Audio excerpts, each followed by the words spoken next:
ഞാനിപ്പോൾ ഉള്ളത് ലക്ഷക്കണക്കിന് ആൾക്കാർ സമ്മേളിച്ച സമ്മേളന നഗരിയിലാണ് ഉള്ളത്. ഞാൻ വെറുതെ വന്നത്, വരുന്ന വഴിക്കൊക്കെ റോഡ് ഭാഗങ്ങളിൽ നല്ല നീറ്റായിട്ട് കാണുന്നുണ്ട്.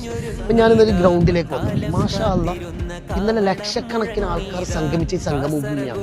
കാരണം നിങ്ങളെല്ലാവരും വീഡിയോസിൽ കണ്ടവരാണ്, ഗൾഫിലായാലും എല്ലാ പ്രവാസികളൊക്കെ കണ്ടതാണ്. ജനസാഗരമായിരുന്നു അല്ലേ? ഈ ജനസാഗരത്തിനിടയിൽ ആയിരക്കണക്കിന് ആൾക്കാർ പങ്കെടുക്കുന്ന കല്യാണത്തിന് നമ്മളെ വീട്ടിൽ തന്നെ എത്രമാത്രം കച്ചറകൾ വേസ്റ്റ് ഉണ്ടാവും എന്നുള്ള കാര്യം നമുക്ക് എല്ലാവർക്കും അറിയാം. ആ ഒരു സിറ്റുവേഷനിൽ നിന്നാണ് ലക്ഷക്കണക്കിന് ആൾക്കാർ സംഗമിച്ച ഈ സംഗമഭൂമിയിൽ ഒരു വേസ്റ്റ് പോലും ഇല്ലാതെ നോക്കുമ്പം ഇവിടുത്തെ എല്ലാ വേസ്റ്റ് ഇവർ കളക്ട് ചെയ്തിട്ട് ഗാർബേജിലാക്കി വെച്ചിട്ടുണ്ട്. മാഷാ അല്ലാഹ്, 4-5 ദിവസം ഓൾറെഡി ഈ പ്രവർത്തകർ ടയേർഡിലാണ്. ഇന്നലെ രാത്രിയാണോ അല്ലെ ഇന്ന് രാവിലെയാണോ ഇത് ഇവർ ചെയ്തതെന്ന് അറിയില്ല. എന്തായാലും വിക്കായന്റെ പ്രവർത്തകരാണ് ഇത് ചെയ്തതെന്ന് ഞാൻ അറിഞ്ഞിട്ടുണ്ട്. മാഷാ അല്ലാഹ്, അവർക്ക് ബിഗ് സല്യൂട്ട്. കാരണം അവർ ആത്മാർത്ഥമായിട്ട് വർക്ക് ചെയ്ത്. കാരണം ഒരു പരിപാടി കഴിഞ്ഞാൽ പൊതുവേ നമുക്ക് എല്ലാവർക്കും അറിയാലോ,